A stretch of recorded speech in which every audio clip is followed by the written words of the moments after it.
What's up guys, my name is Shadouken, and today we're going to be talking about the featured short story that Riot just put up on their League homepage called The Bird and the Branch. If you guys haven't had a chance to go and take a look at it yet, give it a good read, there's a link in the description or you can click the bubble on the screen right now and it'll take you right to the short story. I'm going to give you guys a second to pause the video and go take a look at the story. Give it a good read, it's pretty well written in my opinion, and when you come back, we'll find out what type of champion that Taliyah is going to be. So that short story wasn't very short, actually took a little bit of time to read, however, it's got a lot of information, so we're going to break this down into stuff like her background, her potential abilities, and how she might be playable in-game. Starting with Taliyah's background, we learn she's actually from Shurima, but then she's actually recruited by Noxus for the invasion of Ionia, when they realize that Taliyah has the potential for immense destruction. But while in Ionia, Taliyah realizes that all they want to use her for is these terrible war crimes and to commit all these atrocities, so she fled.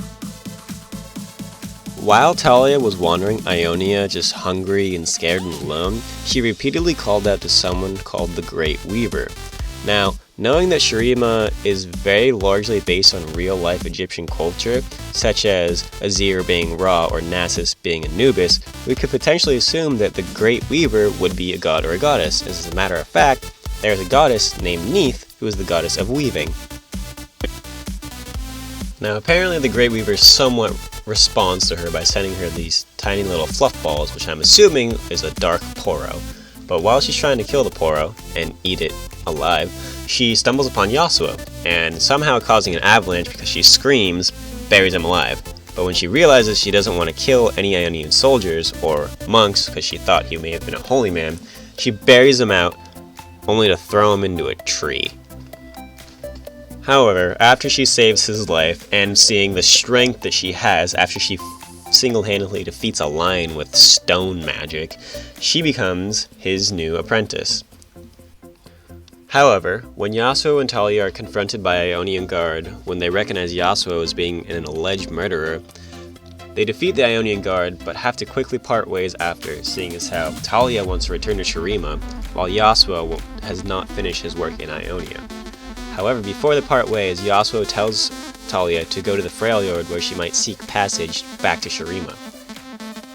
As a parting gift, Taliyah gives Yasuo a thread from her tunic, as it is a tradition among her people.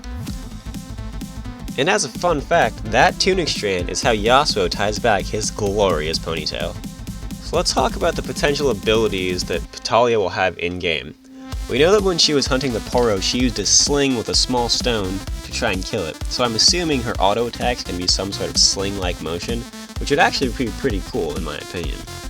We know that when she was fighting the lion, her 3 stones were whipped up but didn't really do much to the lion, so I'm assuming she's going to have some sort of 3-hit passive, seeing as how Riot just loves those. We also know that when she was fighting the lion, that the ground split beneath the paws of the lion into a sluice of swirling gravel, which I'm assuming can be some sort of AoE slow that she creates on the ground. We can also assume that she has some sort of knock-up, because when she was fighting the guards inside the inn, she used these great rounded arcs and stone columns that threaded in and out of the ground like a wave, and that Yasuo was able to follow close behind, which, as we know, Yasuo can only ult when a unit is airborne. I'm also assuming that she's going to have some sort of CC immunity on one of her abilities, because when Yasuo and Taliyah were trying to part ways, Yasuo was summoning giant gusts of wind as Taliyah was kind of yelling at him to go back for her family, but it says right in the story that the wind swirled around them, but the girl was immovable. So I'm assuming she's going to be immune to some sort of knockback or knockup in some ability. So based on what I've gathered, it seems she's going to be some sort of CC immune, CC heavy, slow heavy, 3-hit passive champion. Sounds a lot like Braum, but she's going to be some sort of stone mage, geomancer, earthbender. So what can we deduce based on these abilities we kind of just pulled out of thin air?